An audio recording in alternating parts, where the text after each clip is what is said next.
잘하는 과목도 한 2시간 하고 못하는 과목도 한 2시간 하고 이러면 공부를 잘할 수가 없어요. 가락이 생기니까. 잘하는 과목은 과감하게 오늘 학교에 처음 가잖아요. 이때부터 시험 기간까지 계획을 세워요. 맞아요. 너무 무서운데 사실은. 학교에서 있는 시간뿐만이 아니라 학원에서 있는 시간 뭐 이런 것까지 합하면 자기 공부를 할 수 있는 시간이 그렇게 많지가 않거든요. 그럼 그럴 때 시간 관리를 어떻게 해야 될지. 시간 관리는 99.9%가 계획에 따라 좌우가 맞아요. 됩니다. 계획 짤 때 2가지 주의사항이 있어요. 첫째는 계획 짤 때 사람 굉장히 이성적입니다. 그 다음에 희망적이에요. 이거 할 수 있겠지라고 하는데 이 계획을 자꾸 계획 짜는 단계에서부터 현실적으로 조정하는 게 너무 중요해요.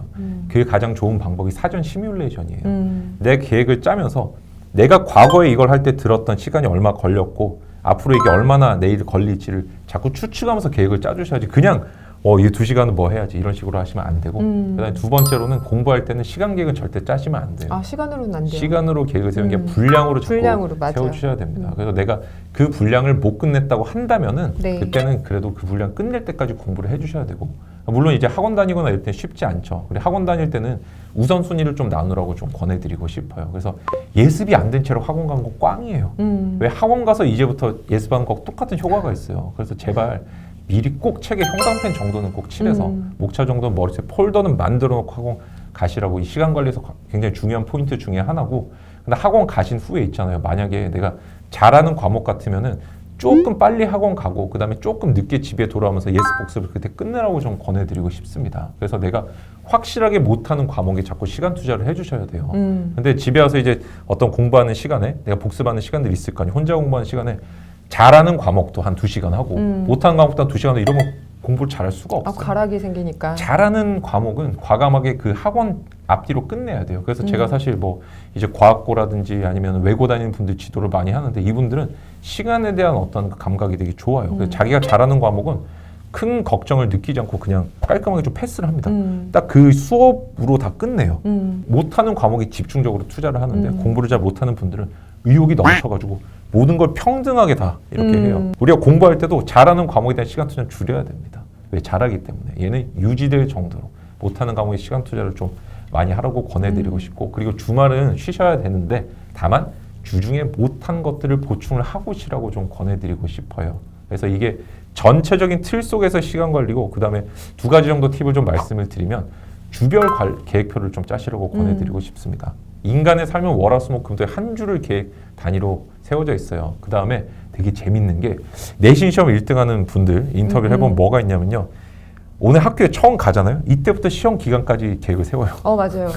너무 무서운데 사실은. 그러니까 주별로 세워요. 근데 되게 무서운 게 네. 중간고사까지 한 8주인가 9주밖에 안 남아요. 실제 이게. 그래서 내가 이렇게 어영부영 보내면은 시험 기간이 전교 1등 같은 사람은 오늘부터 시험 기간. 맞아요. 오늘부터 시험 기간이고 한 2-3달 달 가져가요. 정도. 네. 그 전부터 있는데 집중하는 강도가 달라지는 거예요. 시험 직전 1, 2주에는 초집중을 하는 거고 근데 그전에는 내가 이제 전체적인 계획 속에 살아가는데 안 보이죠. 근데 공부를 못한 사람들은 진짜 시험 일주일 전에 시작을 합니다. 이러면 안 돼요. 물론 벼락치기가 가장 효율적이긴 합니다. 그 왜? 방식이 있어서. 왜냐면은 뭔가 혁신적인 방식은 시간이 한정돼 있을 때 나와요. 근데 방식적으로 벼락치기가 돼야지 진짜로 벼락치기가 하면 안 돼요. 공부를 하다가도 분명히 뭐 체력도 있고 뭐도 있겠지만 기분이 안 좋다거나 아니면 뭐 집안에 무슨 일이 있다든가 뭐 이렇게 여러 가지 일들이 있잖아요. 어떻게 멘탈을 평상시에 관리를 하시나요? 멘탈 관리의 사실 가장 큰 적은 불안감, 스트레스거든요. 맞아요. 불안, 스트레스. 사실 이제 멘탈 관리를 영역이 되게 다양하거든요. 멘탈 관리라고 할 때. 근데 저는 이제 스트레스를 어떻게 좀 다스릴 수 있는지 이런 걸 말씀을 드리고 싶은데 2가지 정도가 있어요. 첫째는 좀 스트레스 온도계를 한번 좀 가지면 좋겠어요. 내가 뭔가 시험이 얼마 안 남았어. 불안해. 이 인지불안이라고 그러거든요. 인지불안이 그런데 이걸 잠재우는 방법은 그 불안의 정도를 확실히 아는 게 제일 중요합니다. 내가 지금 시험 때문에 불안한데 이게 뭐 90점이다. 이건 진짜 중증의 불안이죠. 근데 뭐 친구랑 싸워서 내가 오늘 기분이 안 좋다든지 스트레스 받는다. 멘탈 관리가 안 된다. 이런 거는 점수를 매겨보면 30-40점일 수도 있어요. 그리고 내가 이런 거를 그리고 좀 적어보면 좋겠어요. 뭔가 맞아, 눈에 안 보일 때는 이 불안이 점점 커지고 내가 정확하게 계측을 할 수가 없습니다. 근데 적어보면은 맨날 불안감 느끼고 멘탈 부수는 거는 거의 비슷해요. 1-2개밖에 없을걸요. 적으시면은 엄청 큰 마음 먹고 노트를 막 두꺼운 걸 사셔도 1-2장 이외에 적을 게 없고 맨날 반복되고 나라는 사람 뭐 때문에 멘탈이 깨지는지 금방 아시게 될 거예요. 그래서 스트레스 온도계 적으시고 2번째, 내가 뭔가 멘탈 관리할 때 눈으로 하시면 절대 안 돼요. 그러니까 저는 ASDR이라는 기법, 그 다음에 귀인 이론이라는 거 두 가지를 소개를 음. 해드리고 싶은데 내가 어떤 상황이 딱 나에게 닥쳤어요. 나의 멘탈을 흔드는 상황이 있을 때는 어웨어, 인식하는 게 제일 중요합니다. 첫째 A, 그 다음에 S, 스톱하는 거예요. Fok랑 같은 개념인데 일단 멈춰야 돼요. 근데 여기서 판단하거나 감정을 여기서 보이는 게 아니고 멈추고 그 다음에 디스퓨트, 반문을 한번 해보세요. 이게 과연 내가 이것 예를 들어 내가 이런 거 한번 해볼게요. 이번 시험에 내가 1등을 못할까봐 불안해라는 게 멘탈 관리가 안 된다고 해볼게요. 내가 그러면은 나는 이번 시험에 과연 1등을 못할까? 써보는 거죠. 이렇게 왼쪽에다 원인을 적고 오른쪽에 적는데 여기다 답을 자꾸 적습니다. 아 1등 못할 것 같아. 왜 못한다고 생각해? 내 친구가 나보다 공부를 더 잘하는 것 같거든. 근데 왜 걔가 나보다 공부를 잘하는 것 같아? 얘는 나보다 공부 시간이 많아. 이러면 답이 뭘까요?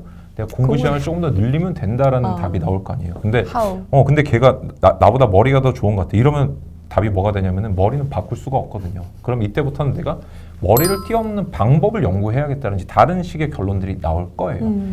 그리고 이제 여기를 통해서 나온 결론을 마지막에 리플레이스, 대체해 주는 게 ASDR 기법인데 이런 식으로 내가 외부와 현재 나의 상태, 객관적인 상황과 나의 인지가 부조화하는 상태가 있어요. 인식 불균형이라 그러는데 이거를 잘 잡아줌으로써 방금 ASDR 기법으로 적어줌으로써 일단 첫 번째 해소가 되고요. 두 번째, 귀인 이론이란 건 뭐냐면요. 외부적이고 그 다음에 바뀌지 않는 것에 대해서는 내가 스트레스를 받으면 안 된다는 거예요. 수용을 할 수 있어야 된다는 거예요. 예를 들어 남은 시험 기간이 얼마 안 되는 것 같다든지 내 경쟁자가 너무 천재인 것 같다. 이런 데 스트레스 받으면 안 돼요. 차이를 인정하는 것도 실력이고 다만 그 차이를 인정함으로써 정반합의 원리에 따라서 그 다음에 길이 모색됩니다. 그래서 내가 뭔가 스트레스를 이게 몇 점인지 받아야 되는 건지 안 받아야 되는 건지 이런 걸 모르는 상태에서 자꾸 멘탈 관리 실패하지 마시고 큰 종이에다가 자꾸 적어보면서 나랑 합리적으로 반문하는 습관들 이걸 통해서 바꿀 수 없는 건 받아들이는 연습 이런 걸 좀 해달라고 말씀을 드리고 싶어요. 이게 장기적인 멘탈 관리에서 가장 중요하고 저도 시험 칠 때 가장 많이 썼던 방식이에요. 아 이거는 우리 학생들하고도 같이 하면 정말 좋은 네, 방법일 정말 것 좋습니다. 같아요. 네. 네. 불안과 스트레스가 사실 보면 내가 하지 않아서 생기는 경우가 대부분이거든요. 맞습니다. 네. 하지 않기 때문에 스트레스가 오는 거지 결국은 생각만 한다고 해서 상황이 바뀌는 건 아니니까 맞습니다. 행동을 통해서 상황을 바꾸면은 그 스트레스가 금방 없어지는 경우가 많죠. 맞습니다.